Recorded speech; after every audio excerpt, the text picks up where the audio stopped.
Ay, Adriana, hija.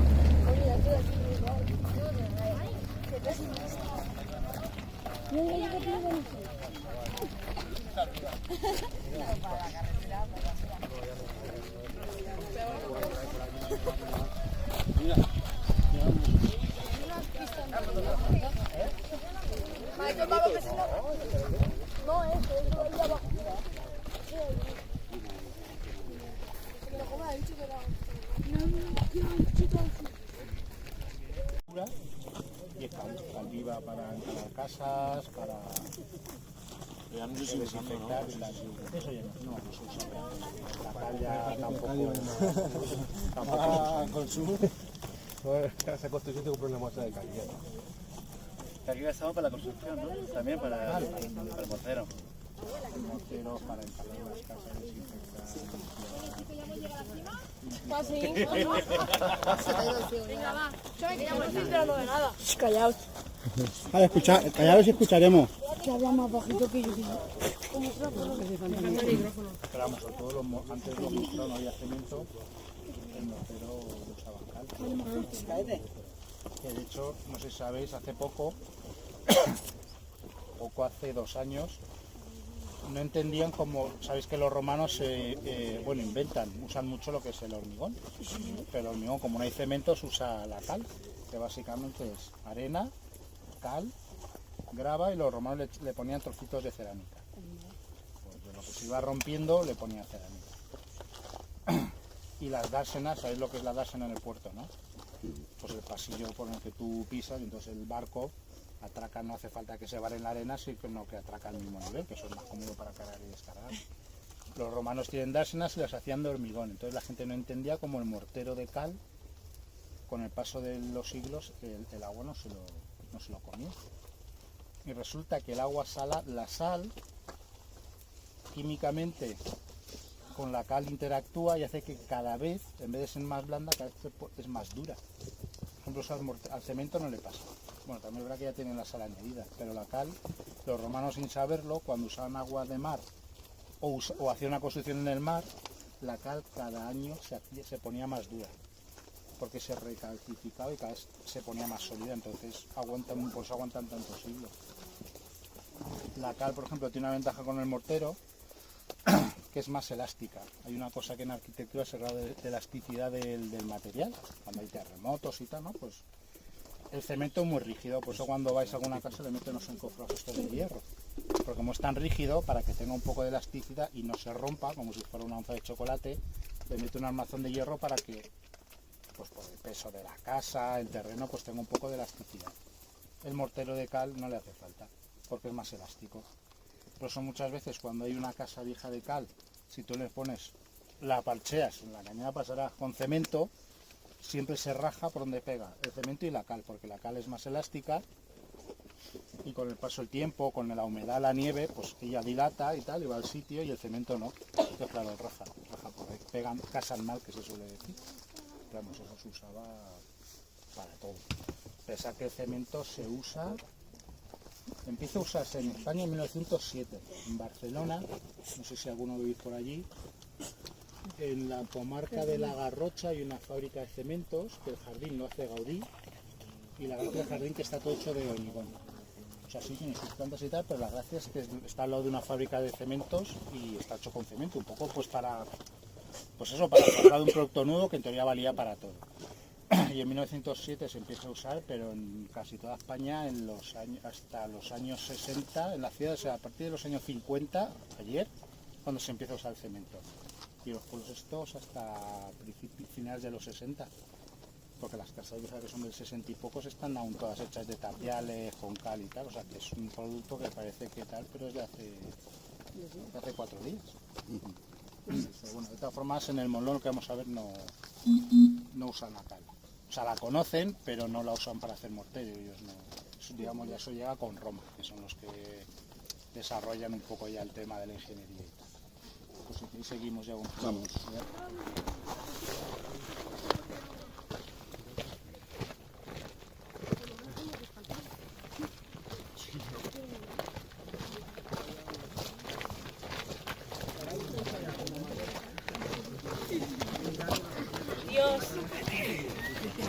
corto la cara. Yo saludo la este. Ha pegado un bicho.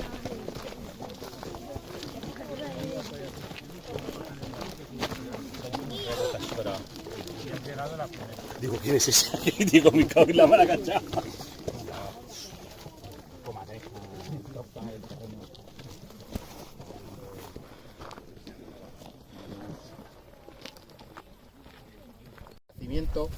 El yacimiento arqueológico ocupa toda la cima de lo que es la muela, por eso se llama el molón, porque es una muela grande, un muelón, la cima y parte de las laderas.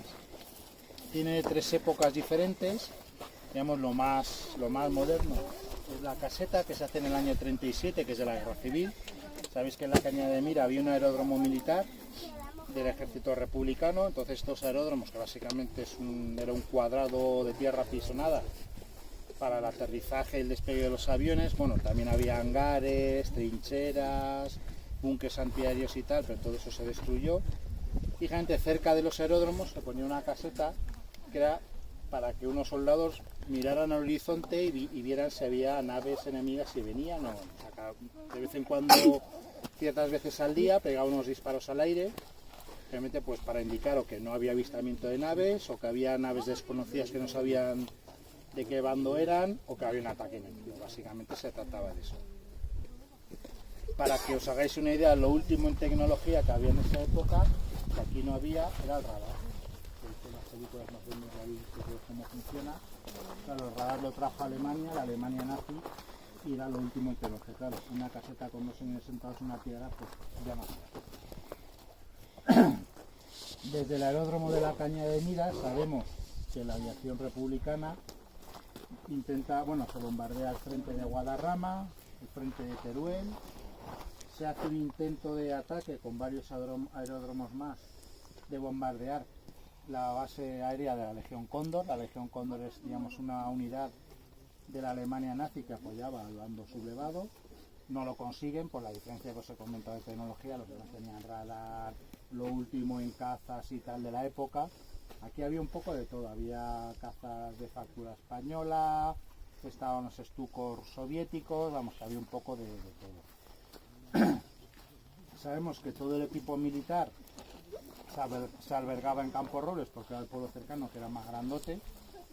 Pues que había gente que tenía la obligación, pues imaginar, pues ingenieros, mecánicos, jefes de escuadra, pilotos, artilleros, había un montón de gente trabajando. Y también Campos Robles precisamente por el tren. La línea del tren en el año 45 ya funciona porque está hecha hasta Anguídanos, pero sabemos que en el año 36-37 el tren ya llegaba a Campos Robles. Posiblemente no estuviera la estación de Mira, tampoco la de la Cañada no estaba hecha, la estación, lo que es el edificio, tampoco estaría hecho, pero el tendido del ferrocarril ya estaría operativo. ¿Eso qué tiene interesante? Porque desde Valencia se subía toda la maquinaria que haría falta y la vuelta la hacían cargadas con cereal para el abastecimiento de la ciudad pues en tiempos de guerra. Pero la estación de Mira no se utilizó mucho, ¿no? La estación de Mira sí que se... ¿Sí? ¿Muchos años? Pues a ver, hay un nodo, si tenéis curiosidad, en TV a la carta, la página de Radio y Televisión Española, está el nodo del año 47 cuando se inaugura el tren Madrid-Valencia. Y el tren para por ejemplo, no para en Campos Robles, pero para en la Cañada de Mira. Digo el tren con el jefe del Estado, que dice que está Franco, con todo tal, y paran en Mira. Que sea la gente y tal, hay un montón, bajan por van de la Cañada de Mira y tal, y precisamente hace parada ahí. ¿Hasta cuándo se usa? Pues estas estaciones en los 70 y aún están operativas, o sea que hace poco, en los 80 y en los 90 es cuando empiezan a caer. La de Campos Robles aguanta un poco más porque tenía, ahora ya no, pero tenía más desviaderos para carga y descarga, para cruce de vagones. La de Mira, pues la grande que hay, Carbonera. Porque la de Yeme la Cardeneta y sí que también tenía desdoble de vías. Cuando hay desdoble de vías quiere decir pues que los trenes se pueden cruzar, pueden intercambiar mercancías y tal. Pero vamos, hasta hace poco, hasta hace 20 años, están casi todas. Vale, que sí que es verdad que los edificios los han saneado, se degradan y muchos los han en Yeme la Cardeneta, no, en la han hundido todo. O sea, que ya la plataforma 2 semanas antes lo han hundido todo. Pero vamos, hasta hacer relativamente poco sí que están en funcionamiento. No sabía usar mucho las estaciones. A ver, estas estaciones, independientes de la guerra, se usaban mucho, porque aunque hoy en día yo siempre en Camporros siempre insisto mucho que parece que en los pueblos no había nada. En Camporros, por ejemplo, en los años 50 vivían 3.000 personas y en la Cañada pues perfectamente había 200 o 300 viviendo. Y luego viña había muy poquita, todo era cereal. Pensar que la España después de la posguerra, España se abastecía sola, no tenía ayuda de ningún tipo. Y todo el cereal, eso se exportaba. Y luego la riqueza que había, todo el pinar que veis, la madera, la resina para qué se usa, por los cauchos neumáticos, adhesivos, para farmacia, un montón de cosas. Vamos, que había todo el ganado que había, la carne se monta en el ferrocarril, o sea que son estaciones que tenían mucha vidilla. Luego mira, siempre ha habido alguna pequeña industria textil o mucha con la lana y todo eso iba a la cañadería. Vamos, que sí que tenían su trajín. Pero bueno, un poco. Como os he dicho, la más moderna es lo de la caseta. Luego hay un poblado medieval y anterior está el poblado prerromano. El poblado prerromano, digamos que es el más grandote y el que más se conoce, porque el proyecto de la universidad, pues lo que quería sobre todo era estudiar el poblado prerromano. Cuando vayamos viendo un poco la historia del Molón, en realidad la historia del Molón es un poco la historia de la Cañada, porque veis que la zona, el territorio es exactamente el mismo.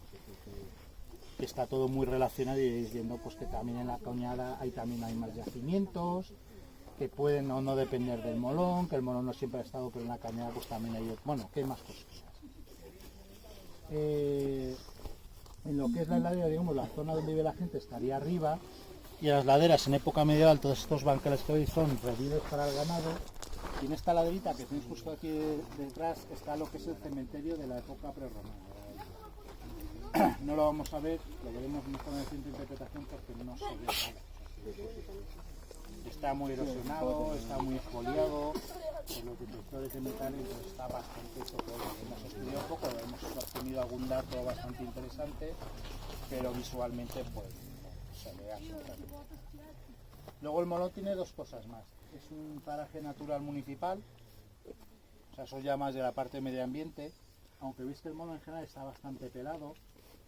Digamos, la gracia que tiene que como no se repobló con pino, todo lo que es mira, eso el antiguo Icona en el Ministerio de Medio Ambiente, eso se repobló con pino, en este caso pues pino negro, pino carrasco en esta zona. Camporores, como es un pueblo muy ganadero, ellos no querían pino, porque cuando hay mucho pino sabéis que hay menos sotobosque, y entonces el ganado lo que quiere para comer es hierba y arbusto. Entonces no quisieron repoblación, entonces en teoría la gracia es que se mantiene mucho mejor la vegetación autóctona, sobre todo de las zonas ganaderas, que es lo que veis el paisaje este que se llama el Sabinar de montaña, que en la Comunidad Valenciana es bastante raro, en Castilla-La Mancha sí que es más abundante, pero lo que se protege un poco es este tipo de paisaje de Sabinar, que cuando tú plantas pino, como la pinoche sabéis que la hoja tiene un grado sube el grado de acidez del suelo y la vegetación no la mata del todo, pero vamos, impide que crezca más y luego cuando subamos hay un sitio que se llama el Pozo de los Moros, que se hizo, no sé si habéis visto cuando hemos subido, hay unos listones así como de hierro, se hizo una microrreserva de flora. Una microrreserva es como un parque natural, pero en pequeñito. ¿Por qué se crea eso? Pues básicamente cuando hay una planta de estas que se llaman endemismos, que están en peligro de extinción o que son muy caprichosos a la hora de elegir un lugar donde reproducirse, pues se le crea una pequeña zona, digamos, de protección así bastante más fuerte. En el caso del Molón, pues en el Pozo de los Moros hay un tipo de lecho que solo crece en grutas, que siempre hay una cima, crece ahí porque como está muy profunda el sol no la quema. Si crece más honda, como no le da sol tampoco puede crecer, o sea, es un sitio donde la luz del sol es la que ella quiere y mantiene más la humedad. A más profundidad hay más humedad, pero hay menos sol. A menos profundidad hay menos humedad, pero el sol también. Entonces hay un sitio donde la humedad y el sol, que es a los 8 metros de profundidad ya, pues más o menos se desarrolla. Cuando la veis no parece un helecho de esos que nosotros vemos, porque tiene una hoja así que parece, es una lengua de ciervo, porque tiene una cacholengua así bastante importante. En medicina tradicional se usaba sobre todo para enfermedades intestinales, inflamaciones estomacales y tal. Pero bueno, está ahí pues un poquito ese reducto de un tipo de helecho que ya pues no se ve. Y nada, vamos a empezar a subir por aquí. Esto ya es el camino, sí que sabemos que es el camino original de subir al poblado. Y paremos en el Pozo de los Moros y ya iremos, vamos a ir parando y ya.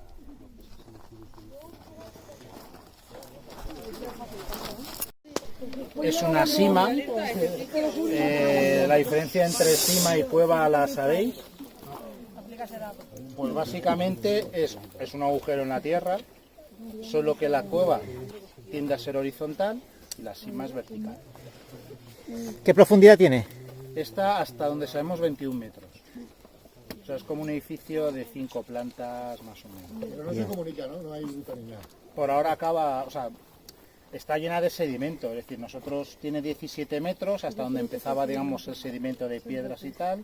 Se hizo un sondeo arqueológico de 3 metros de hondura, pero no hemos llegado al fondo. Pero vamos, eso son paredes. Lo único que veis es que desde aquí arriba, aunque hay mucha vegetación, parece más o menos irregular. Cuando bajas ya 3 metros, está hecho a pico. O sea, todo esto lo que veis es artificial. Tiene 3 por 3 metros, 9 metros cuadrados y es cuadrado perfecto y está hecho a pico. O sea, es una sima que es artificial. Si os fijáis ahí en el hueco, un poquito hacia abajo, veis lo que os comentaba eso de la lengua de ciervo. Tenéis que mirar un ratillo que se acostumbre la vista. Tiene unas hojas muy largas, unas verdes más o menos. Está aquí. Está en la esquina, en la puesta, justo enfrente. No, me enteré la lengua por aquí. ¿Qué dices? Se me ha cortado el cielo y hay unos anclajes, esos son muy antiguos. Yo cuando vine la primera vez no te pegaba la pared. Sí que los usamos y se pusieron nuevos, al agujero ahora mismo se pusieron nuevos, porque en el año 2002 fue cuando se hizo gente que estaba en las cabañas, que eran monitores de acampada, pero resulta que todos están en el centro de excursiones para la costa, que muchas veces montar unas vías con poleas y tal, pues para subir, bajar y todo lo que saca En principio no sabemos muy bien para qué sirve la sima esta, que como es artificial, la gente que se metió ahí a pico y pala a hacerla lo hizo por algo. ¿Cuál es el problema? Como no hemos terminado de excavarla, no sabemos bien la antigüedad que tiene. ¿Qué hemos sacado después de excavar 3 metros? Pues nos hemos quedado poco antes de la guerra. ¿Por qué sabemos que estamos en la guerra civil? Porque a los 2 metros había una capa así de tierra muy oscura y empezamos a sacar restos de pistolas, percutores de fusil Mauser, casquillos de municiones, alguna granada sin detonar.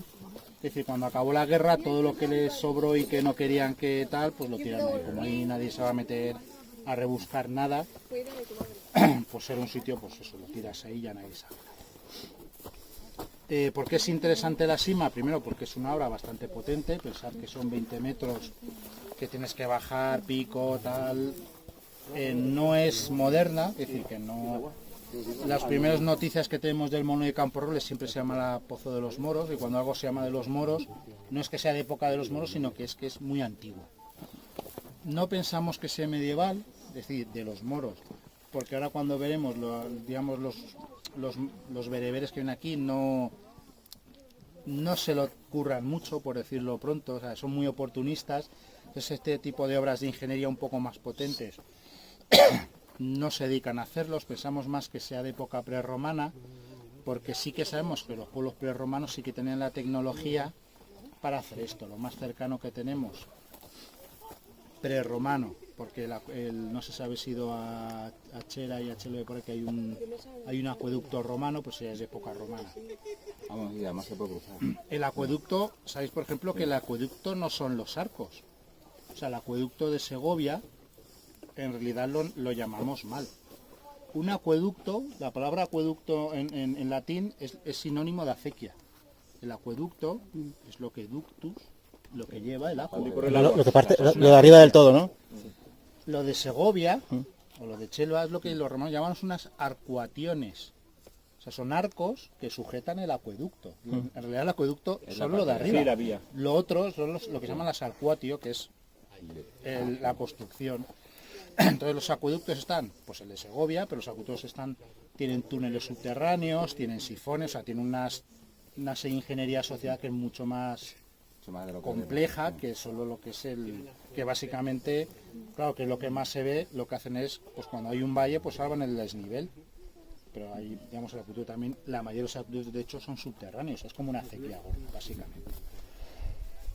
Pero bueno, entonces sabemos que los pueblos prerromanos lo hacen porque en la zona de Albarracín hay zonas mineras que ellos perforan minas y lo que sé que es la contramina, que son los pozos de ventilación, y a veces tienen 30, 40 metros, o sea que sabemos que saben hacer estas cosas. Entonces lo que planteamos como hipótesis, que sea prerromano. ¿Para qué sirve? Pues eso tampoco lo sabemos. igual encontramos. Para encontrar agua, o sea, van buscando la veta y encontrar agua, pues es una posibilidad. ¿Cuál es el problema? Que es una obra un poco tonta desde el punto de vista porque pensar que la muralla va por ahí arriba. Entonces, si tú te curras un pozo de 20, 25 metros y tal, bla, bla, bla, bla, y hay un ataque, el pozo está fuera de la muralla, ya no vale para nada. O sea, te has pegado un trabajazo ahí potente, para nada. Tampoco tiene mucho sentido esa. Como nevero, Quedaría por acá. lo tenemos un poco complicado más que nada porque neveros tan antiguos no tenemos documentados. Y la verdad es que si nieva aquí, nieva en el pueblo, o sea, no tiene una necesidad acuciante de guardar nieve. No es lo mismo que en la costa, sobre todo en la zona de Alicante, que tiene la montaña más cerca. Sí que es verdad que en invierno, que el clima es muy suave, pero en la montaña hiela, entonces sí que hay más trajín de hielo, pero en esta zona no es necesario. ¿Qué otras posibilidades hay, aunque son bastante remotas? Sabemos que los pueblos celtas, sabéis que atesoran cabezas. Los celtas, cuando combaten y vencen a algún enemigo, digamos, de una familia importante o muy destacada, se queda en la cabeza como trofeo. Todos los pueblos celtas en toda Europa básicamente lo hacen. Claro, como es una persona importante, tú la cabeza te la quedas como un trofeo importante, pero ¿y el resto del cuerpo qué haces? Realmente también tiene un trato bastante especial. En la zona de Cataluña, lo que es el norte, lo que es Gerona y tal, aunque son íberos, tienen mucho contacto con los galos son los celtas de Francia, y entonces ellos tienen pudrideros de cadáveres en las afueras de algunos poblados.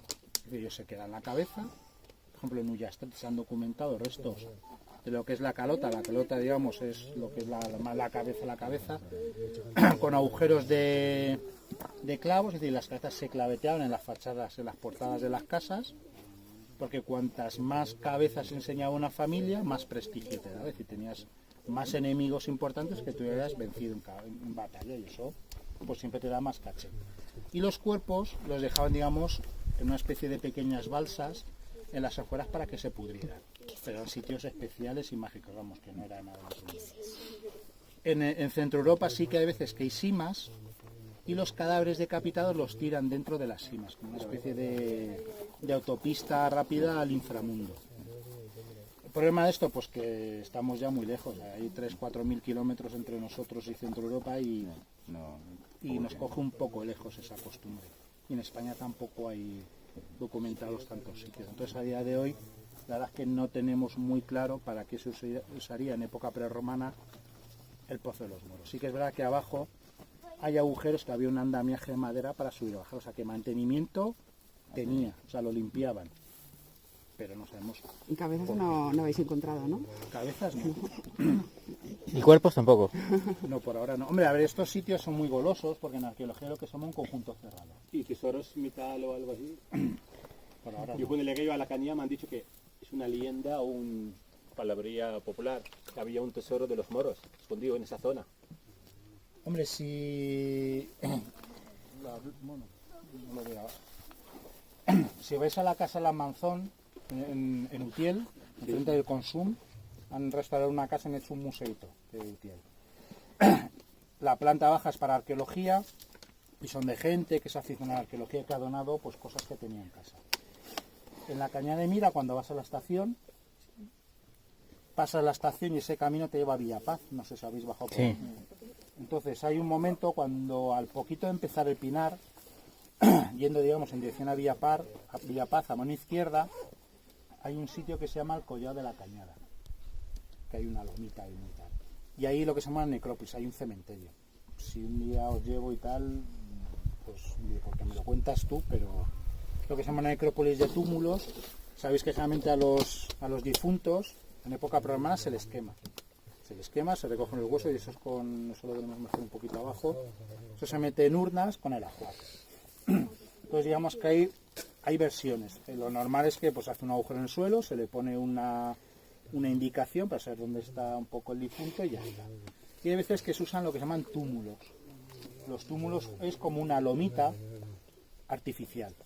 Hay túmulos inmensos, pues los que habéis visto a veces que tienen pasillos, cámaras, que es como una colina entera, y hay otros que son pequeñitos.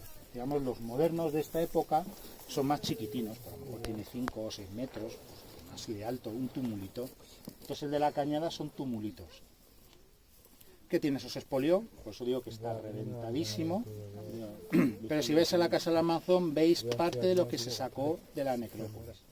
Pues hay, pues eso, las urnas, que es lo más facilote, de ajuares, pues pinzas, pues cuchillos, puntas de lanza, y lo más chulo, o al menos a mí lo que me parece más chulo, tienen pectorales, o sea, son placas para el pecho, que son de adorno, que son de plata repujada, pues con espirales, colgantes, campanillos, están bastante chulos.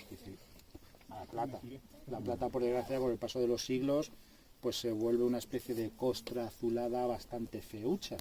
Esperamos que son elementos de adorno muy majos, y todos vienen de ahí. Lo digo por el tesorillo, a lo mejor, no sé si viene por ahí, porque eso se reventó hace ya bastantes años. Pero bueno, en lo que es el pozo se llama conjuntos cerrados porque lo interesante es que si alguien se cae ahí, o lo tiras, no, eso tiene 20 metros, para bajarlo pues es un trabajazo. Entonces, si en la guerra civil fusilan gente y la tiran dentro, en las guerras carlistas fusilan gente y la tiran dentro, si se muere alguien porque la justicia y tal y lo tiran dentro, o lo que tú tires dentro, ahí se queda. No va a bajar nadie a remover, a rebuscar, a mirar con el detector de metales, porque bajar es muy trabajoso. Como no le da la luz y el nivel de humedad es bastante homogéneo, se mantiene mejor todo. Si lo que la materia, el tejido, la madera, lo que en arqueología lo malo que lo destruye son los cambios de humedad. Por eso en Egipto, que siempre es muy seco, se mantiene. Y si te vas al norte de Europa, que hay mucha humedad, o bajo el mar, pues eso los barcos se mantienen. Porque digamos que a medida que se va pudriendo la madera, las celditas que tiene la celulosa de la madera, eso se va metiendo el agua y entonces lo mantiene la estructura. Cuando hay cambios de humedad, ¿qué pasa? Como en España, pues que se va pudriendo, la humedad la hincha la madera y cuando se seca hace y se va haciendo polvo. Ahí, como la humedad es más constante, pues es muy fácil pues encontrar pues jirones de ropa, trozos de madera, de la culata o de un fusil, por ejemplo. Entonces son sitios golosos para excavar precisamente por eso, porque no están toqueteados como otros sitios. Y ahora vamos a subir y ya terminamos. Vale. 1000 años, 900 años más o menos. Pero para que os hagáis una idea, esta gente vivió más años aquí que antiguo hoy en día es Campos Robles. Las primeras noticias que tenemos del pueblo, de la aldea de Requena de Campos Robles, es de finales del siglo XV, principios del XVI, y de 16 a 21, digamos, en Campos, digamos, la gente llevaría 600 años y esta gente vivía aún 300 años más aquí adentro. Entonces, como es normal, no es lo mismo la gente de Campos Robles hoy en día, o de la Cañada, hoy día que en el siglo XVIII, que en el siglo XVI, la idea no es la misma, la gente es la misma, porque son vuestros antepasados, pero no tienen la misma mentalidad, las mismas costumbres, y aquí pasa exactamente lo mismo. Claro, durante 800 años, pues todo va evolucionando. ¿Cómo aparece el Poblado del Molón? También lo vemos un poquito más abajo, pues básicamente es en la época anterior, la gente vive, digamos, cada familia vivía un poco dispersa por la zona. En la Cabezuela tenéis otro pobladito que es más antiguo que en el Molón, que pues viven en sitios más o menos en altos, es como una especie de granjas fortificadas. Y cada uno vive disperso, entre ellos pues tienen romerías, se van de romería, tienen los mismos dioses, que eran los días de mercado, pero cada uno, digamos, cada uno en su casa, como se dice, y Dios en la de. Cuando van pasando los siglos, las relaciones que tienen estas familias entre sí cada vez se hacen más complicadas. ¿Por qué? Porque se van haciendo préstamos, se van haciendo favores. Pues hay gente que cada vez atesora más favores y otros cada vez menos. Pues es como va empezando a surgir lo que se llama la nobleza. Porque hay, por ejemplo, yo tengo un año de malas cosechas y te pide a ti, oye, pues déjame 10 sacos de cereal, porque claro, yo tengo que cultivar, si no, no comes. Y como no hay banco, pues se lo pido, pues mira, a mi prima, tú me dejas 10 sacos, pero claro, tú haces un esfuerzo y te tengo que devolver 13. Lo que se llama el interés. Si el año siguiente la cosa, bueno, va, pero tampoco va muy mal y yo solo te puedo devolver 5, pues aún te deberé 8. Pero si me va muy mal y aún te tengo que pedir un poco más, pues a lo que yo te debo se va sumando y se va sumando y se va sumando. ¿Eso qué quiere decir? Que yo al final no puedo pagarte la deuda. ¿Qué pasa? Pues hay dos posibilidades. En el Mediterráneo oriental lo que se hace es que yo pierdo mi libertad.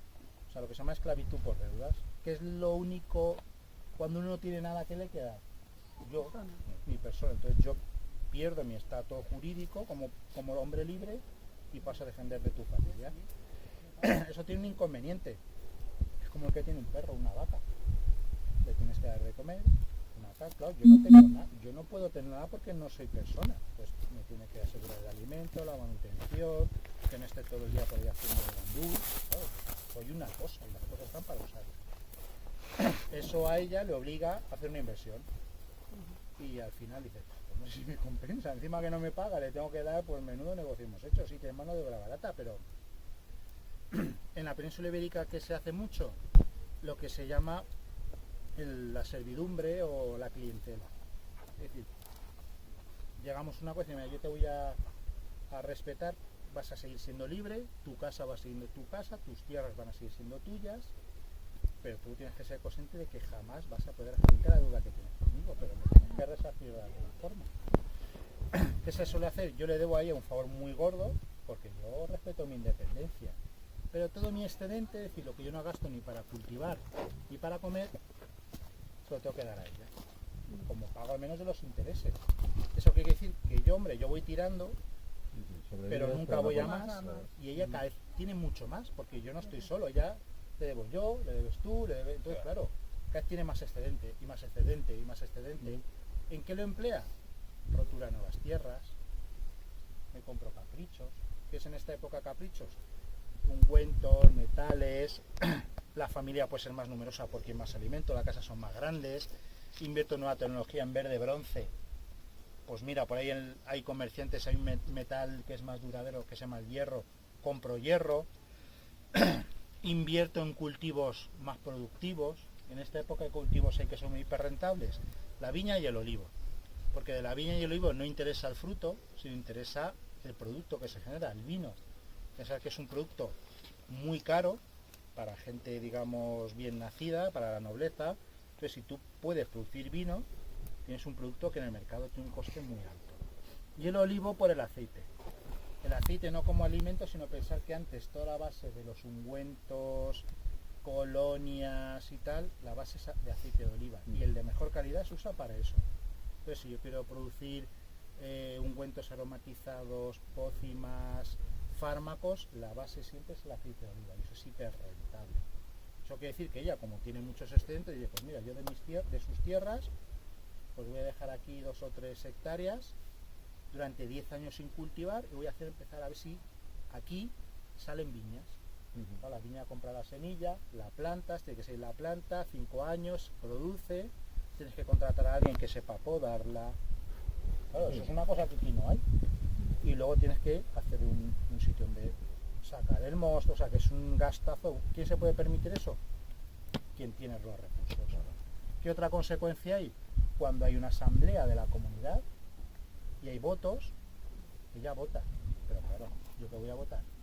Por lo que tengo. Eso es lo que se llama el caciquismo de toda la vida. ¿Qué es eso? O sea, es una cosa muy mediterránea. Si ella va a la guerra, porque se va mal con los de mira, no va ella. Tú ayúdame, vente tú, tus hijos, claro, la familia son los hijos, los primos, los sobrinos, hay mucha gente. Entonces no van 40 de su familia, van sus 40, más mis 30, más 20 tuyos, más otros 50 de él. Pues al final se juntan 200 con poco. Entonces ella cada vez tiene más prestigio, más dinero. Cuando van a saquear, tú eliges qué parte del botín del saqueo te quedas y luego los demás por lo que... Entonces ese grupo de familias que cada vez son más ricas, al final en esas aldeas pequeñas que hay por ahí, dicen, hombre, sí, vamos viviendo bien, pero necesitamos un sitio más espacioso donde las familias de dinero controlemos mejor el territorio, tengamos unas defensas más potentes, porque claro, como cada vez tienen más riqueza, los de Arror, que no son bobos, dicen, joder, los de la cañada mueven tito. Pues esta época ha ido más cosechas, ¿a quién le saqueo yo? Pues me voy a la cañada a dar el palo, porque tiene. ¿Qué necesitas? Un sitio en alto, biofortificado. Entonces los pueblos como el Molón salen porque hay una aristocracia que necesita un sitio más espacioso donde vivir ellos, sus clientes, las familias que dependen, y que todos curren pues para tener un sistema de fortificación bastante potente. Eligen el Molón porque es un sitio más o menos pequeño, con mucho cortado como veis, que las defensas son más o menos sencillas. Claro, ¿qué es lo primero que tienes que hacer cuando llegas a un sitio de estos? Como en todos los sitios, como los polígonos en la ciudad, los accesos. Este camino, digamos, es el acceso de carros, el único acceso de carros que tiene. Es totalmente artificial, es decir, cuando digo que es artificial es que el cerro en origen sería una cosa así. Para meter esto el camino pues se abancaló, se talló la roca, se cortaron algunos crestones que molestaban y se creó la plataforma, con lo cual cuando tú la creas, tú eliges por dónde va. Y cuando tú la eliges, sencillamente lo haces porque se sube así y no se sube y no lo hacen de allá para acá, porque cuando tú subes y vas a atacar, si subes en esta dirección, el escudo te da el aire y el arma y el brazo que vas armado te da la muralla, con lo cual la defensa, si tú te giras para defenderte, pinchar así es más complicado. O sea, lo hacen todo para que la defensa, veis que el camino hace así y la muralla hace así, con lo cual tiene una forma de embudo. Habéis visto en alguna película que en esta época, digamos, el sistema de ataque es la infantería pesada, que era una información cerrada, lo que se llaman los soplitas, con el escudo, la lanza y tanto. Los que atacan es la primera fila. Si la primera fila es muy estrecha, solo atacan los 3-4 primeros, con lo cual todos los que detrás van esperando. Y mientras esperan, los de la muralla les van zurrando. Entonces eso hace que sea más complicado. ¿Cómo sería el esquema un poco general? Pues eso, la muralla, veis que es este que va más o menos así. Las murallas generalmente no las hacen a veces muy rectas porque las van adaptando un poco al terreno. Sí, pues donde hay más peso y tal, pues le mete una barriguilla, luego retrocede un poco, o sea, no son perfectamente rectilíneas. Y aquí a ambos lados habría dos torres. El problema de las torres no ha quedado nada, porque todo donde estáis vosotros ahí, eso es la parte musulmana, y claro, cuando llegan los musulmanes, desmontan y desescombran todo lo que hay antes para hacer lo suyo. ¿Qué nos ha quedado? Estos muros que veis aquí de piedra mucho más tosca que hay en medio, porque las torres en esta época son macizas, no hay habitaciones ni pasillos auxiliares ni nada, son muy macizas. Entonces cuando la torre es muy grandona y como está rellena de piedras y tierra, la humedad y los cambios de temperatura hace que eso dilate. Si no le metes muros ciegos dentro para que quede un poco más rígida, tienden a reventar por algún sitio. Entonces esto en realidad son los muros ciegos que tiene dentro la torre para que les dé un poquito más de estabilidad. ¿Qué sí que nos ha quedado? ¿Veis lo que se llaman las carriladas, las rodadas de carro, que son estos surcos? Los carros de esta época tienen, la rueda de madera tiene una llanta de hierro, pues a base de subir y bajar, esa llanta de hierro va erosionando la piedra y deja pues estas marcas que son muy características. Sabemos que es un carro prerromano porque el ancho de eje coincide con una medida de época prerromana, no coincide con un medida romano, ni de época medieval, ni de nada. Seguro 100% es de época prerromana. Veis que el carro va muy justo, pues va tan justo que lo que se nos ha conservado aquí, veis este hueco, y aquí hay otro. Eso es porque las hojas de la puerta se empotran en la pared. Claro, hacer la entrada muy justo para que si hay un ataque y meten un carro delante, las tropas se parapetan a los lados y detrás. Si la entrada es muy justito, pues el carro no sirve para esconderse. Entonces lo hacen tan justo que la doble batiente de la puerta, que se conserva algo del gozne, tiene que estar empotrada dentro de la puerta. Es una especie de llaga para que la hendidura esa. Eso que nos ha dado, pues la pista de la hoja. Es de doble batiente, es decir, que no es una puerta de una hoja, sino es doble, y que como es normal también se abre para afuera. ¿Por qué se abre para afuera? Nosotros hemos encontrado golpe, la puerta escupe al enemigo y tú sales y te da un poco de unos 2 metros pues, para investigar. Y aquí pues veis, por ejemplo, pues alguna pequeña marca para hacer de tope en la puerta, meterle traviesas y madera para que aguante pues, lo que es el golpe de algún posible arinete. Aunque no se conserva bien, pero sí que nos da todas las pistas de cómo funcionaría un poco la puerta, que siempre es la parte más débil de toda la puerta. Pues se le rodea de una muralla por defensa. El sistema de fortificación que tiene el Molón es relativamente complicado porque, como has visto, pues la puerta tiene 2 torres con su puerta de doble batiente, que si tal y cual. Luego la muralla va cresteando. Todo esto que estáis viendo aquí, esto es mentira, es decir, esto en la época no existiría. Había un pequeño paseo de ronda que tendría 1,20 m pegado a la muralla, un poco pues para hacer la guardia, pero todo este paquete, esto es, al excavar la muralla, lo que se dio creando un poco pues para que cuando hagamos la visita tengamos más espacio. Hemos visto que en época prerromana no hay tierra, o sea, limpian el cerro, evitan que se acumule vegetación y tal, y que se vea la piedra, que esté lo más limpio posible. ¿Por qué? Por una razón muy, muy fácil. Cuando yo ataco un pueblo de estos, lo más fácil es prenderle fuego al monte. La llama y el humo suben, los de dentro no ven nada, y yo voy detrás. Y cuando se quieren dar cuenta, yo ya estoy pegado a la pared. Entonces se limpia el monte precisamente para que los de fuera no aprovechen, no puedan aprovechar nada. ¿Cuál es la segunda función de la muralla? La muralla, digamos, es la obra pública más visible, más importante, que más gasto requiere de una comunidad de esta época. Cuanto nosotros más invertimos en nuestra muralla, demostramos que tenemos más gente, más dinero para emplearlo y más prestigio. Y cuanto más grande la muralla de un sitio, es que la comunidad que vive dentro pues es un poquito más importante. ¿Eso qué quiere decir? Que los buhoneros, cuando van por ahí con su recua de mulos a comerciar y tal, si ven un sitio con murallas altas, automáticamente saben que la gente entra, tiene dinero porque se la ha gastado la muralla, y que los días de mercado que son dentro, en el pueblo, dentro de la muralla, son lugares seguros. Si tuviéramos que elegir un día para saquear a los vecinos, ¿cuándo vas? Pues el día que hay mercado, porque hay de todo. Hay ganado, hay de todo. Entonces los días buenos para saquear son los días de mercado.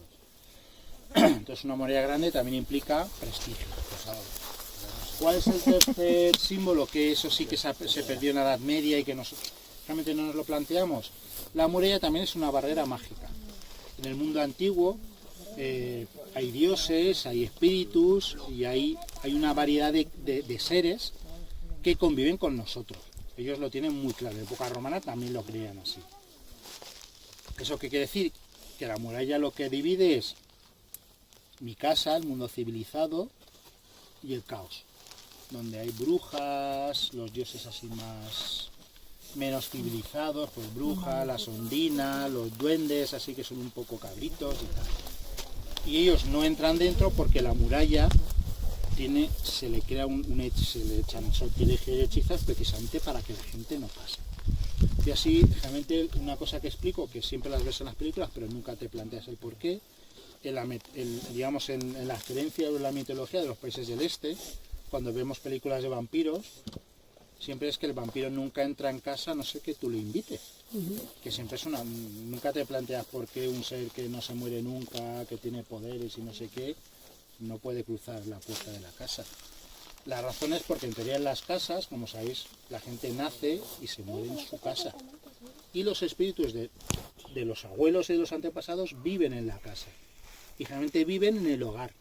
O sea, el fuego del hogar es lo que representa, digamos, los espíritus de los antepasados. Y esos espíritus protegen la casa. Un vampiro, que es un cuerpo reanimado por un espíritu maligno, el cuerpo puede entrar, pero el espíritu no, porque los antepasados que viven en la casa no le dejan. Si tú le invitas, lo aceptas, aunque te vaya a comer, pero ya entra. Un poco la razón es esa. Y en esta época, más o menos, no funciona igual, pero sí que sabemos que hay diferencias. Por ejemplo, fijaros en cualquier historia, cualquier cuento, cualquier cosa, siempre las brujas y tal no viven en una chabola dentro de los pueblos, viven en el bosque, fuera.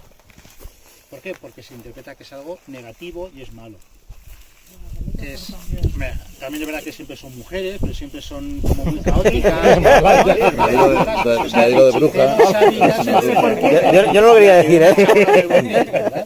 Pero también por otro, bueno, no me voy a, pero son otras razones, pero siempre son así, son muy caóticas, así, caos, la naturaleza y tal, eso siempre es fuera de los poblados.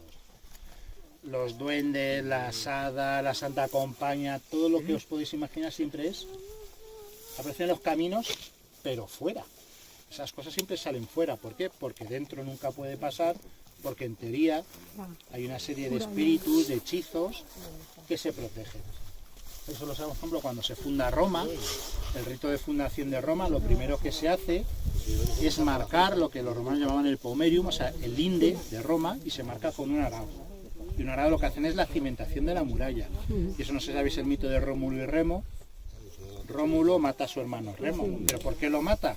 Porque Rómulo va con unos bueyes y un arao marcando donde va el límite, donde va la muralla de Roma, y Remo se le pitorrea, empieza a saltar la zanja, que se le pitorrea, en el fondo eso da igual, lo que hace es sacrilegio porque salta por donde va a ir la muralla, que eso es sagrado, y como ha cometido un sacrilegio le pega un zapatazo y lo mata. Básicamente esa es la idea, porque son cosas que tienen un trasfondo mágico. Yo siempre digo que esas cosas, aunque nos suenan más así un poco tal, la magia hoy en día existe y nosotros la usamos. ¿Por qué? Porque muchos niños en el carrito llevan un licito rosa punta para el mal de ojo. Esos son hechizos mágicos. A que nosotros no nos ponemos un y empezamos a hacer... Pero es un hechizo mágico. Estás usando un amuleto para que alguien malo no le dé un mal de ojo. Y la gente lo asume como muy cotidiano, pero eso es magia. O sea que aún quedan algunos rescoldillos de unas creencias que en esta época eran muy normales. Por ejemplo, en Roma conocemos más porque como hay texto escrito, claro, te llegan más noticias. En Roma generalmente un augur, sabéis que es un tipo de mago, que la gente rica lo tenía, pues como que tiene un asesor, un personal training, ¿no? Que hoy está de moda. Entonces tú, por la mañana el augur lo que se especializa es en leer vísceras. Entonces por las mañanas sacrificaba un pollo o un tal y leía las vísceras, a ver si el día era de buen augurio o de malo, era propicio o no era propicio. Si el día no era propicio y tú te metías en la cama y ¿qué pasaba? Porque no era un día bueno para hacer nada. Sábado de mañana. Los negocios que tuvieras que hacer gestiones ese día iba a ser un fiasco. Entonces mejor no hacer nada. Claro, luego se hacía otro, por ejemplo, sabemos que Julio César, que ese más o menos lo conocemos todos, hacían sus abuelos porque los romanos eran hiper supersticiosos. Y si el primero no iba bien, pues mataba a otro. Y hasta que le salía como el horóscopo. Eso lo que interesa del otro. Lo tenía que cumplir. Pero bueno, un poco la muralla, pues eso, esa simbología mágica y religiosa la tiene. La muralla del Molón tiene entre 3 y 4 metros de espesor. Si vais a otros yacimientos, por ejemplo los ibéricos suelen tener 1 metro, 1,5 metros. Entonces a veces lo que es la medida de la muralla se parece más a las murallas de la zona de la serranía de la meseta que a las zonas del Levante, porque no sabemos a veces si la gente eran celtíberos o eran íberos, porque tiene un poco de mezcla de las dos cosas. La muralla por aquí se va engrosando, ahí donde está el panel, forma lo que se llama un baluarte, que es como una especie de torreón muy gordo, tiene unos 10 metros de ancho y seguramente el mínimo tendría unos 10 metros de alto, y delante del baluarte, que ahora lo veremos cuando volvamos, tiene una torre, y delante de la torre tiene un antenna. ¿Eso qué quiere decir? ¿Por qué lo hacen así? Porque esa zona que veis allí, si hay un ataque en masa, como por el camino de carros no caben, si tienen que llegar con torres de asedio, maquinaria pesada y tal, la única zona donde pueden hacer algo es por allí. Entonces esta zona la fortifican más. ¿Por qué ponen antemuros, torres, tal y cual? Porque cuando reciben el ataque, si el antemuro cae, yo me replego a la torre y sigo defendiendo. Si la torre cae, me repliego al baluarte. Entonces es crear una serie de cuerpos para que me permitan resistir más en caso de un asedio más prolongado. Ahora vamos para allí, subimos por la escalinatilla que ya tenemos. Ya medio oculta, precisamente pues si hay algún ataque poder apoyar desde abajo la defensa de la fortificación. Y esto que veis es un aljibe. Los aljibes generalmente irían cubiertos como es normal, Para el agua, ¿no? aunque sea bastante irregular y tal, no tiene fuga. O sea, cuando cae el agua solo sale por evaporación. Pero si un aljibe romano sería cuadrado, perfecto, bastante más dentro de nuestra idea. Esta gente coge una veta, la va siguiendo y cuando ve que el volumen ya es suficiente y que no fuga, o si fuga le meten ahí un pegote de arcilla y tal, ya vale, no hace falta que piso cubierto. Como os digo, tendría que ir cubierto para que no se filtre la suciedad. Y lo que haya aljibes o depósitos de agua es algo muy normal en todos los sitios que estén en alto. Da igual que sean castillos. Si ves a Morella está llena de aljibes. ¿Por qué? Sabéis que un asedio es cuando yo voy a atacar una fortificación. Voy y a por ellos. Pero el sitio es que yo la rodeo, me siento y espero que los de dentro básicamente pues se mueran de asco. ¿Qué pasa? Pues realmente aquí dentro pues tienen almacenes con comida un poco para resistir un sitio pues más o menos largo. Con la comida no suele haber problemas, porque están los almacenes, está el ganado, de vez en cuando algún grupo se puede escaquear y traer un par de ovejas o lo que sea. Si no pueden escaparse porque la cosa va muy mal, pues hay perros, hay gatos, hay ratones, hay pájaros. Si ya van pasando los meses y ya no hay que comer, pues se ha muerto el vecino y pues tampoco le damos Madre mía. ya no sirve para nada. Que Como no, hoy día. pues generalmente pues pensar lo que es alpargatas, cinturones, todo lo que es cuero, eso se cuece y algo saldrá. Generalmente cuando oímos a veces que hay muerte por hambruna, no suele ser porque no haya nada que comer, sino generalmente son muertes por problemas estomacales de comer barbaridades, porque te comen la hierba, te lo comes todo. Pero así puedes durar muchos meses, incluso hasta un año y pico se dura. ¿Cuál es el problema? Hace falta agua. Si no tienes agua, en 5 días capitulas. O sea, el cuerpo humano más de 5 días no puede funcionar así. Entonces es mucho más importante tener reservas de agua para consumir que comida, porque la comida malas, yo qué sé. Aguantas. Pero el agua es fundamental. Entonces siempre, pues os digo que visitéis, sea de época que sea época moderna, medieval, romana, siempre tienen que tener recursos de agua cerca, dentro de la muralla, por eso del Pozo de los Moros decía que era una agua un poco boba, porque es lo que hace que de verdad tú puedas aguantar un asedio más o menos prolongado. Entonces los aljibes son fundamentales. Y luego que veis un poco es lo que hemos ido restaurando de algunas de las viviendas que hay dentro del poblado. Esta zona que veis alrededor del aljibe es una zona abierta, es una especie de plaza, y alrededor estarían las viviendas. El cerro para arriba estaría lleno de viviendas, calles y tal, porque como os he comentado que hay dos épocas históricas diferentes. En esta parte de aquí hemos restaurado la parte, digamos, de época prerromana y en la parte de arriba la época medieval. No las mezclamos porque si las mezcláramos veréis muros que se cruzan y quedaría un poco un galimatías un poco extraño. Pues aquí lo musulmán se ha desmontado para que se vea solo bien época prerromana y arriba lo más antiguo se ha tapado. ¿Entiende? Porque si no nos quedaría mucha confusión. Ahí, pues, Pablo, romano, no digo íberos objetivos porque en el fondo no sabemos muy bien cómo. Por ejemplo, os he comentado el sistema de defensa con más de la meseta, más del ibérico, pero por ejemplo sí que dentro de las viviendas tenemos niños enterrados. En época ibérica, en la cultura ibérica, los celtíberos no lo hacen, los neonatos o los que mueren durante el parto o los muy jovencitos se entierran debajo del piso de las casas. Cuando tú estás cavando, levantas el suelo y debajo a veces tienes pequeñas tumbitas. Y aquí generalmente se les acompaña, a veces sí que hemos podido ver que tiene una especie de aureola con trocitos de hierro alrededor de la cabeza, o sea, tienen elementos para proteger el alma de esa criatura. Eso, aunque parezca una cosa bastante rudimentaria, en España eso se hizo hasta los años 20.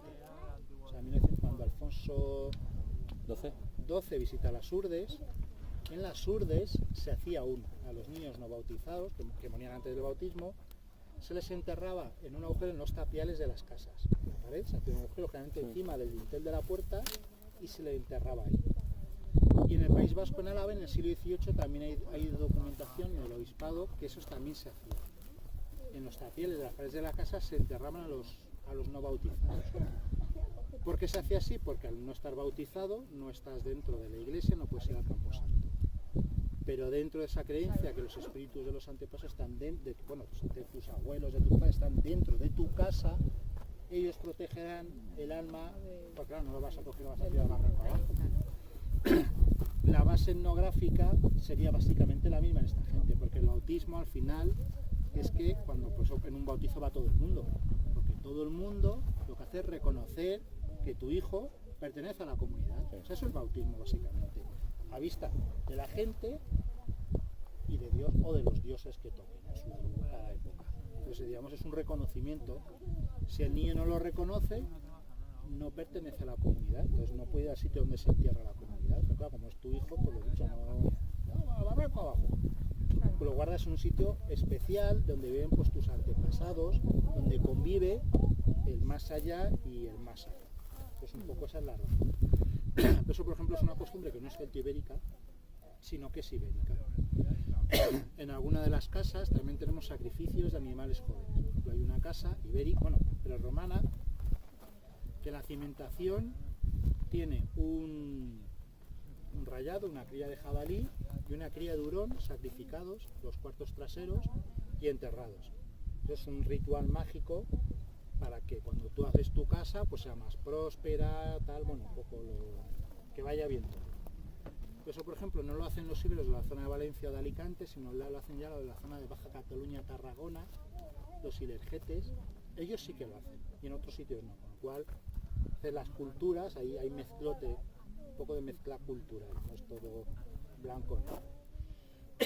Generalmente veis, abajo también lo vemos, que las casas suelen ser bastante sencillas, suelen tener una habitación o dos. Si ves algún yacimiento y ves que hay viviendas, casas que tienen más de una habitación, eso implica que el estatus social de la gente que hay dentro es más alto. ¿Por qué?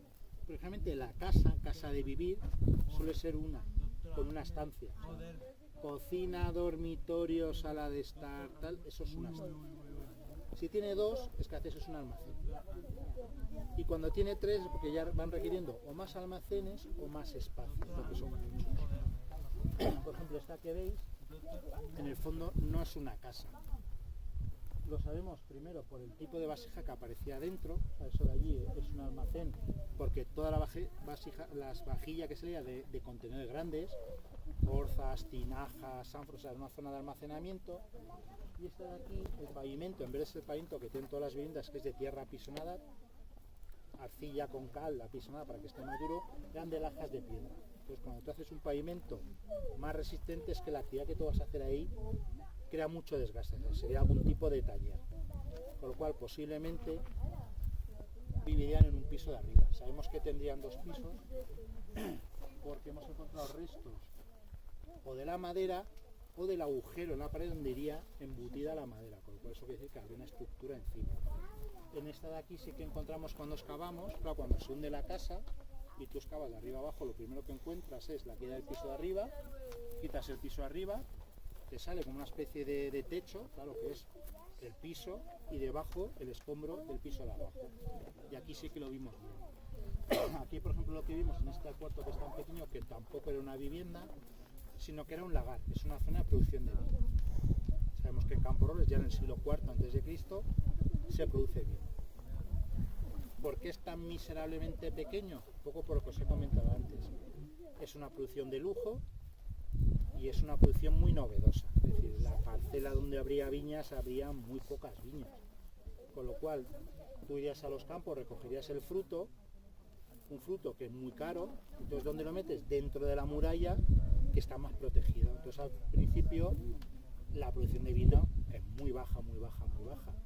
¿Cómo funcionaría? Abajo lo veremos, mejor tiene una plataforma donde se pisa la uva, el mosto va a una cubetilla, se recoge y la fermentación se hace en ánforas de cerámica. Ahora, por cierto, hay algunas bodegas que están volviendo a recuperar la fermentación del vino en cerámica, en ánforas de cerámica. Y sabemos que esa fermentación se hacía en un altillo porque la parte de arriba estaba lleno de trozos de ánforas. A los 200 años, esto como lagar se abandona, seguramente porque la producción ya era mayor y esto ya se queda y se reutiliza como casa. Y sabemos que se reutiliza como casa porque en esa cubeta donde se recoge el mosto había enterrado una pareja de gemelos. Entonces, si hay gemelos pequeños, eso es que era una vivienda. Es decir, sabemos que el siglo IV es un lagar, pero en el siglo II ya es una vivienda. Entonces, pues, se reaprovecha el espacio. Esta donde veis aquí, básicamente está peor conservada, pero tiene una sala central más amplia. Sería una familia más o menos adinerada. Es porque son más numerosos y también porque pensar que en la sala central es donde tú recibes a las visitas. ¿Y qué visitas recibes? Tanto a los de fuera, es decir, pues, la gente que viene fuera, que tiene unos trazos comerciales o lo que sea, o incluso lo que hemos hablado antes, eso de los clientes. Y esa gente que a ti te dé favores, como haces a las películas estas italianas o pues, buenos días, don Jacinto, ¿qué se le ofrece por la mañana? Pues mira, vete a ayudar a fulanito con o sea, esta gente que necesita ayuda, pues va a tu casa, tú le das un saquillo de trigo para pasar el día y a cambio te da trabajo. O sencillamente le vas a saludar para cenar. Ese caciquismo, este clientelismo, claro, se hace en la casa. Y tú, como matriarca o patriarca del clan, los recibes acompañados de la gente que pertenece a tu familia también para un poco demostrar el poder que tienes hacia ellos. Por eso a veces las estancias también son más grandes, porque por las paredes se sienta la gente de la casa y en el sitio central, pues digamos, van las visitas.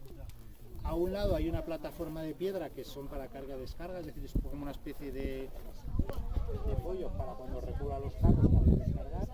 Sabemos que es de carga-descarga porque aquí son iguales para montar hornos. Pero en este caso no, porque cuando excavamos esa estructura aparecían un montón de restos de bellota. O sea, lo que hacían era trajinar bellota entera para arriba y para abajo. O sea, que es una zona de carga y de descarga. Y esta parte que tenéis a la izquierda es una cosa que estamos estudiando ahora, porque esta casa se construyó en el siglo IV, pero el cuartito ese que tenéis ahí en medio es de principios del V. Es decir, cuando se reforma toda la casa, por alguna circunstancia, esa habitación se respeta. Y se respeta de tal forma que quedan unos ángulos un poco raros, porque les interesa que la habitación siguiera el uso.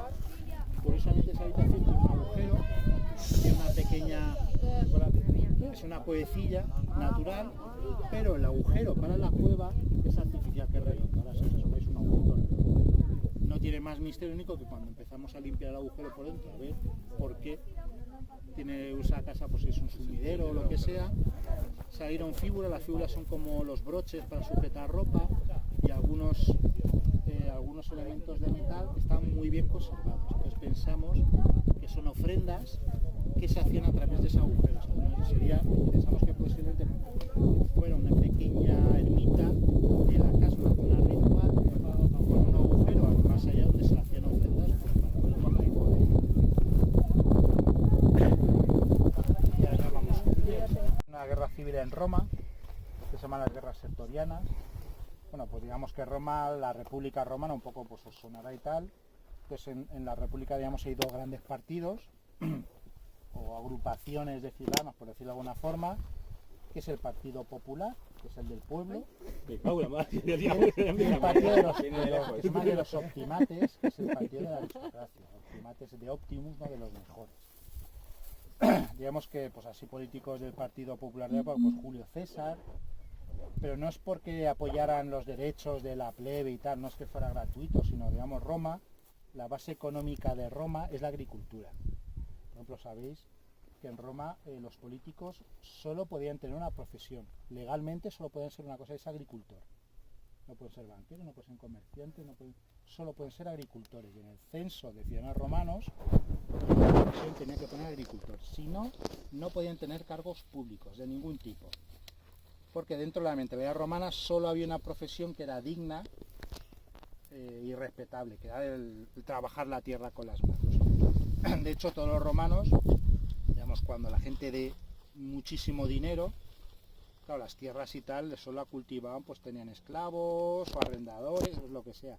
Pero todo el mundo tenía un huerto, porque trabajar la tierra con la mano, eso, no sé, era lo más digno que podía hacer una persona, no sé, era lo básico, fundamental. Entonces en Roma, digamos, entre todos los partidos, pues hay luchas electorales, hay luchas familiares y tal. Y hay un momento, digamos que hay una serie de familias que tienen más poder. Bueno, lo del apoyo en Roma. Porque la base de la economía de Roma es agraria. Entonces solo pueden ser soldados romanos los que tengan tierras, los agricultores con tierras.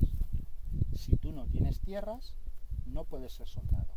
¿Qué pasa? Si la aristocracia cada vez tiene más tierras, como el banco, si cada vez tiene más casas y tú no tienes casa, no puedes ser soldado. Entonces hay un grupo de, digamos, de nobles romanos que pensaba que si unos pocos se enriquecían muchísimo, el poder militar de Roma tradicional se vendría abajo. Porque quieren hacer un ejército de esclavos. No, o sea, ellos lo veían absurdo. Más ellos sabían que el potencial de Roma, porque al luchar contra los cartagineses son los fenicios de aquí, los cartagineses, la base de su ejército eran los mercenarios. Tienen luego un grupo de élite única, pero la base general eran mercenarios. Y Roma sabe que venció, no porque fueran mejores y peores, sino porque la base del ejército romano eran ciudadanos que estaban convencidos, independiente del dinero, que luchaban por su patria, y eso daba más fuerza que el dinero. Entonces ellos decían, si me quedo sin agricultores, me quedo sin soldados, y si me quedo sin soldados, la gloria de Roma, ¿dónde va? El otro partido, digamos, era más moderno para la época, por lo que hoy en día es un neoliberal, ¿no? Pues entonces decían, no, aquí una agricultura rentable, mecanizada de la época era esclava. Y era otro sistema económico. Entonces, digamos, ahí hay sus luchas para ver un poco económicamente, socialmente, por dónde va Roma. Entonces, digamos que hay una época en que el partido de la aristocracia vence. Claro, cuando ellos vencen a los rivales, también tratan de eliminarlos físicamente. Entonces hay una sección del Partido Popular que huye de Roma y se va a las provincias. En este caso la provincia más grande, más rentable y más nueva que tenía Hispania, que es Sertorio. Entonces Sertorio viene a España sencillamente para conseguir dinero, conseguir tropas y conseguir aliados para volver a Roma y echar a sus rivales. ¿Qué pasa que le salió mal? Pues que los aristócratas de Roma no esperan a que vuelva Sertorio, sino que vienen detrás de él. Y la guerra de Roma no se hace en Roma, sino se hace en la península ibérica. Por ejemplo, en Valencia, en la Plaza de la Almoina, en la excavación, Valencia sabéis que es una fundación romana, y a principios del siglo I a.C. tiene una destrucción bestial, porque los romanos lucharon entre sí, y esa colonia de romanos la arrasaron, o sea, la arrasó uno de los dos partidos. Entonces en la Plaza de la Almoina hay un ejemplo, bueno, chulo ahora, para el que le tocó no, porque hay una casa que está quemada y dentro de la casa hay un soldado romano que está amordazado y lo empalaron con una lanza. Entonces el cadáver lo tiraron allí. Entonces está el esqueleto, así, en cuclillas, y con una lanza que le entra por el ano y le sale aquí por el cogote. Claro, para excavar pues queda muy bonito, pero muchas gracias. Pero bueno, Caudete de las Fuentes tiene un yacimiento bastante grandote y el yacimiento, por ejemplo, se desaparece. No sabemos a qué partido romano, a los indígenas, los iberios, a quién apoyarían, pero fue el otro y el poblado desapareció. En el caso del Molón sabemos que no pasó nada. O sea, también es verdad que tiene unas defensas bastante más potentes y sí que tenemos documentación que hay una especie de fuego cruzado con honda. En esta época sabéis que no se usa el arco. Se conoce, pero no lo usan, y usan la honda. Y la honda, cuando luchas contra infantería pesada, gasta una cosa que se llaman glandes de plomo, unos rombos de plomo, porque sencillamente la pedrada es mucho más potente, y cuando tú lo reaprovechas, como es plomo y es un metal fácil con una piedra, le vuelves a sacar punta y lo vuelves a usar. Y hay muchos de estos glandes, de estos proyectiles, que llevan marcas según la unidad militar a la que tú perteneces. Entonces sabemos que los que hemos encontrado en una vaguada que está, digamos, fuera del yacimiento y otros que están incrustados en la muralla son de la misma época. Que en algún destacamento militar pasaría, esta gente y los que vienen alrededor se atrincharon aquí dentro, se sondearon un poco y dijeron, esto tomarlo al asalto es muy complicado y tampoco es muy grande y tal, nos vamos a lo nuestro y esto que se queden aquí. No hay un episodio bíblico. El Molón se abandona poco a poco. ¿Qué es por qué se abandona? Pues ya en época de Augusto, el emperador Augusto, sí que más o menos a todos, sabemos digamos que esta gente, los indígenas, nuestra aristocracia muy guerrera, que vive muy a la suya, que paga sus impuestos, pero claro, pagan sus impuestos desde aquí arriba, sus murallas, sus tal, sus tropas. Entonces, si un año les aprietan un poco más, o hay malas cosechas, o hay algún problema, el impuesto les cuesta más soltar el dinerillo, obligarles a pagar es más costoso. Entonces, realmente se les suele ir invitando a que vivan en sitios más civilizados dentro del esquema romano agrícola, que es en la zona de cultivo. Entonces, el molón va desapareciendo poquillo a poco y los caseríos y las granjas, porque también pensar que como siempre se visita, digamos, lo que es como el pueblo, como si solo visitas, mira, pero está la cañada, están los caseríos que hay por ahí, vamos, hay más vida aparte de la cabeza municipal. Entonces, aparte del molón, hay aldeas, hay caseríos, hay chamizos por ahí para ganados, hay más yacimientos en llano. Pues el molón se va desapareciendo y algunos de esos yacimientos en llano que se han en Campos Robles, hay uno en la balsa que ya existe y se hace lo que se llama una villa en época romana, que es como, pues como un cortijo, una masía, un caserío, pues que tiene la parte del propietario, los establos, los almacenes, donde viven los trabajadores, el herrero, el carpintero, porque pensar que es como una especie de pueblo en pequeñito. Y en la cañada hay dos que conozcamos. Uno que está justo donde está la cañada de Mira, que la dispersión de la zona de que es lo que es la cañada hoy en día, o sea que pensar que la cañada, la riqueza que ha tenido siempre es lo que es la tierra, es una tierra muy buena y siempre ha tenido gente por ahí más o menos cerca. Y luego un poquito más, digamos, hacia donde está la estación de Mira y también hay otra villa romana. O sea que cuando el mundo desaparece, las villas romanas, pues la gente se cambia de sitio donde vive. Esta gente en época romana pues va viendo sus caseríos por ahí dispersos. Cuando digamos termina la crisis de Roma, que le entra a la Edad Media tampoco se diferencia porque la gente sigue viendo más o menos igual. Y el cambio drástico lo vemos cuando entra el Islam. El Islam, sabéis que en el 711 son invitados a que entren en la península ibérica. Sabéis que la realeza visigoda es entre selectiva. ellos. Entonces, claro, cuando sale uno, a los que no le han votado, palo. Entonces, en el 710 muere Vitiza, que es el rey, en Toledo, y Vitiza intenta arreglarlo todo para que sea elegido su hijo que se llama Aquila. Es que hay un mando de un rey que se llama Rodiricus, bueno, Rodrigo, sí. que consigue ser elegido. Y los vitizanos, o sea, los partidarios de Vitiza y de su hijo Aquila, salen corriendo de Toledo y se van refugiando donde pueden.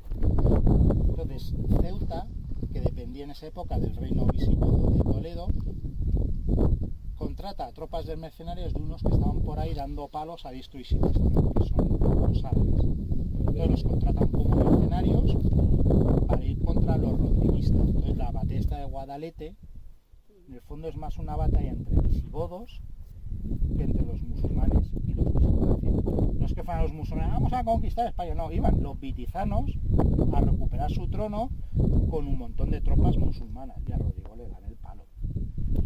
Aquila es coronado rey en Toledo, rey de los visigodos, pero claro, cuando llegan los árabes ven que esto es un pitorreo, entonces dicen, sí, no, tú eres rey, si tú, chaval, tú, para ti el rey. De hecho, el hombre muere en Toulouse como rey de los visigodos, pero marginado allí porque no hacía caso a nadie, es decir, era el título nominal, pero poco más. Y los árabes empiezan primero a pactar. Claro, ¿quién pacta con ellos primero? Los vitizanos. Dice, pues sí. Pagaban, creo... Sí, no, claro, pues en vez de pagárselo a tal, pues, pero conservan sus títulos, sus tierras, todo, viven exactamente igual que antes. De hecho hay un pacto así más o menos famoso que se llama el Pacto de Todomiro, de Tudmir, que es el conde que domina toda la zona de Alicante, Murcia, Almería, y pacta, además está todo el texto conservado, y vive exactamente igual que antes. Por ejemplo, una familia muy potente que hay en Zaragoza en época andalusí, que son los Banu Qasi. Sabemos que el Banu, el Ben, es el hijo de, y el Qasi es el Cassius. Son los hijos de Casio, que es la familia de patricios romanos de Zaragoza. O sea, son los mismos con el nombre adaptado al Islam, se convirtieron al Islam, pero siguen siendo hispanos-romanos y dominan el cotarro de Zaragoza durante muchos siglos, una vez que el imperio ya no existía. De hecho, herederos de los Banu Qasi, luego en Alpuente, sabéis que tiene un pequeño reino, son descendientes de los hijos de Casio, o sea que son familias muy potentes. Ya en época de la Reconquista, en el siglo XII, en el siglo XII, en la zona de Murcia y Alicante está el rey Lobo, que es un rey taifa musulmán, y se llama, bueno, el apellido es Ben Mardanís. El Mardanís es el Martínez. Martínez, ¿sabéis que es hijo de Martín? O sea, el Az-Ez en castellano es lo que se llama el patronímico, como en Noruega está el Jacobson, que es el hijo de Jacob, en castellano, que es de origen prerromano, el Az-Ez hijo de Pérez es hijo de Pedro, Martínez hijo de Martín, Jiménez hijo de Jimeno, y Mardanís es hijo de Martín, claro, era de ascendientes hispano, como mismo cristianos hispano-visigodos. Pero eso en esta zona no se nota mucho porque la gente sigue viviendo, es una zona muy rural, pues eso, pues la cañada lo suyo, los de la balsa ahí y tal, y entre ellos quedan, vamos, que hay movimiento, pero que no hay grandes ciudades cerca. ¿Cuándo se nota el cambio? Cuando, digamos, ya lo que se llama el emirato, porque aún dependía, digamos, el califa estaba en Damasco, en Bagdad, perdón, desde Córdoba, pues empieza ya un poco a organizar ese territorio de pactos, zonas conquistadas, zonas no muy controladas porque son muy rurales y tal. Entonces, a esas tribus bereberes, claro, pensar que está la aristocracia romana, que tiene sus tierras, muchas. Los árabes se quedan de lo que pueden con lo mejor. Pues el Valle del Guadiana, del Guadalquivir, zonas muy ricas, agrícolas y tal. Y a los bereberes que les prometí tierras, ¿qué hago yo con ellos? Prácticamente a segunda mano. Pues mira, pues eso, zonas de sierra, de riqueza ganadera bastante potente. Entonces, por ejemplo, en esta zona que conozcamos es cuando aparecen los Banu Rasim, que son los de Albarracín, que es una tribu bereber, los jaguaríes, los Banu Jaguar, que tienen un palacio fortaleza en Alcalá de la Vega, que aún se ven los restos, vamos, si veis, no queda prácticamente nada, la ermita y tal, pero un palacio fortaleza bastante potente. Y aquí otro grupo de gente bereber, pero que no conocemos el nombre, sabemos que estuvieron aquí. Entonces son un grupo bastante pequeño, unas 100, 200 personas como mucho. Cuando suben, aquí digamos reubicados, están aún los indígenas, o sea, los hispanos romanos por aquí aún viviendo, y lo que hacen es ver el molón, pues como lo veis aquí, lleno de escombro, todo hundido, ya abandonado. Entonces empiezan a desescombrar, y en la mayoría de los casos, todas las viviendas que veis, la cimentación es de época ibérica, desescombran, ven el molón para arriba. Entonces reaprovechan y reutilizan muchísimo. Lo único que no existía son las tapias esas cuando hemos ido subiendo, estas que son de piedra en seco, esas grandes, que eso no existía antes. Despedregan grandes zonas de viviendas para crear las tapias estas para encerrar ganado, porque son gente muy ganadera, pensar que hay muy poca circulación de moneda y los impuestos los cobran en especie. Y la mejor especie con que cobrar impuestos es el ganado. ¿Por qué? Porque él va solo de un sitio a otro. No tienes que cargarlo en carro ni nada. Formas un rebaño a lo bestia, tienes que ir a Toledo a llevar la parte que les toque, va él solito, no, es más cómodo. Entonces en realidad son todos rediles para ganado. Entonces el poblado ibérico se reduce a una tercera parte casi, que es pues de esa tapia de ahí, esta parte de aquí. Las viviendas siguen siendo de paja, siguen la teja. La teja curva es la teja musulmana, la que ellos cogen, copian de Roma y se queda la teja curva. Aquí, como elaboración de arcilla, horno, tabla, es muy complicado, siguen haciendo todas las casas con el tejado de paja. Así que es una arquitectura también muy antigua y es muy oportunista. Solo hay un edificio que lo hacen totalmente nuevo, sentados en la mezquita. Sabemos que lo hacen nuevo porque no coincide con la orientación ni nada con el edificio que había antes. Curiosamente, cuando la despegrega entera, encuentra los pavimentos de las casas ibéricas, como son buenos, el pavimento de la mezquita es el mismo que el de la casa ibérica. La mezquita, el suelo, debajo del suelo de la mezquita había niños enterrados. Claro, no son árabes, son los niños del pavimento de la casa ibérica que habían desmontado. Y bueno, es una mezquita, una comunidad, como os he dicho, muy pequeña, muy rural, pero tiene todas las partes fundamentales de una mezquita. Tiene el muro de la oración, que es la qibla, que está orientado al este, y luego ese pequeño balconcito, aquí habría otro, es lo que se llama el mihrab, que es donde se guarda el Corán o desde donde se da la misa. En este caso tiene dos estancias. En principio pensamos que era por diferenciación de género, o sea, si los hombres y las mujeres no pueden rezar a la vez. Estamos hablando con gente de la Universidad de Valencia que hacía proyectos en el Magreb. Nos comentaron que las mezquitas en el Magreb, que están entre provincias o países diferentes, suelen tener una sala para los vecinos y otra pues, para los forasteros. Porque como mezquitas no hay tantas, cuando la gente va viajando y ve una mezquita, pues se les acerca un poco a hacer el rezo. Entonces en este caso, como esa sala tiene una salida aparte para el patio trasero, y el patio trasero también tiene otra salida fuera del poblado, posiblemente esa sería la sala para los forasteros y esta para los vecinos, y dentro, y a su vez pues harían turnos de rezo de forma diferenciada. Como todas las mezquitas tiene un patio trasero, claro, si ves a la mezquita de Córdoba, el patio trasero es el patio de los Naranjos, pues esto por supuesto no es lo mismo. Pensar que aquí vivían unas 200 personas, en Córdoba en el siglo X había 1 millón, son 1 millón de personas, creo que lo comentaba vosotros. Siempre cuando se hace así un poco, pues como son las ciudades en Europa y tal, claro, siempre se pone el ejemplo de Europa cristiana. En el siglo XII, la ciudad más grande de Europa es París, no llega a 60.000 habitantes, 58 por ahí. En el siglo XII ya era Sevilla, ya era un poco más grande que Córdoba, pero tendría 600.000.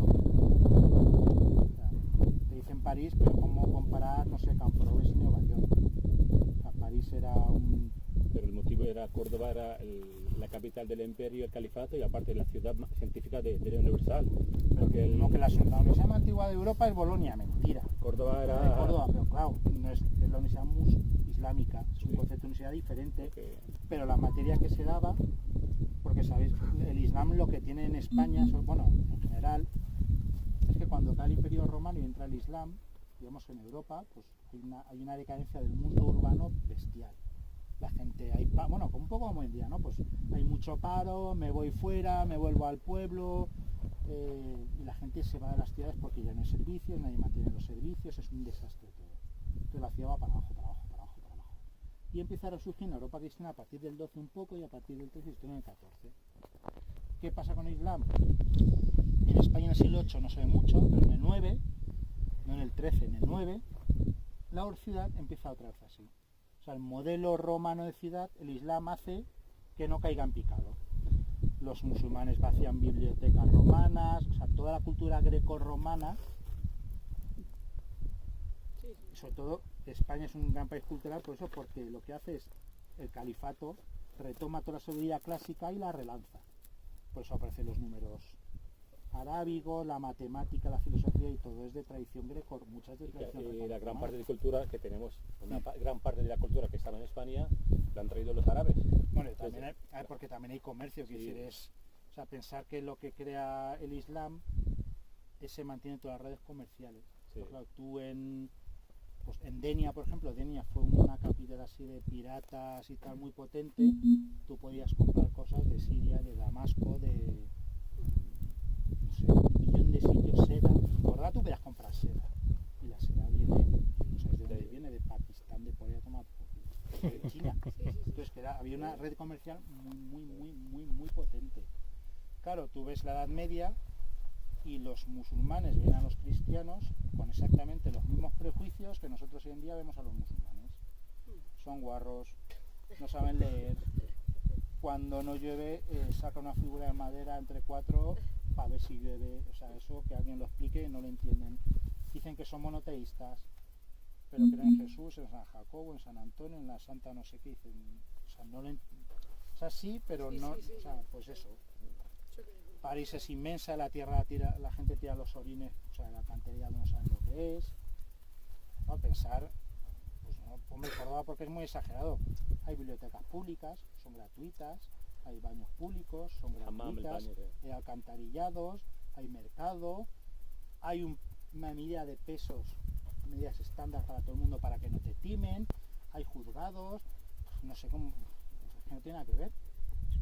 La limosna entre los pobres es obligatoria, o sea, es un mundo radicalmente diferente. De hecho, por ejemplo, a ver, no es que sea perfecto, por ejemplo, cuando entran los almohades y los almorávides, que son facciones más ortodoxas del Islam, y entran a la península ibérica, no entienden el Islam que hay aquí, porque aquí se come cerdo, la gente bebe vino. Lo que sí que se pierde en la España musulmana, por ejemplo, es la vajilla para beber vino, eso no existe.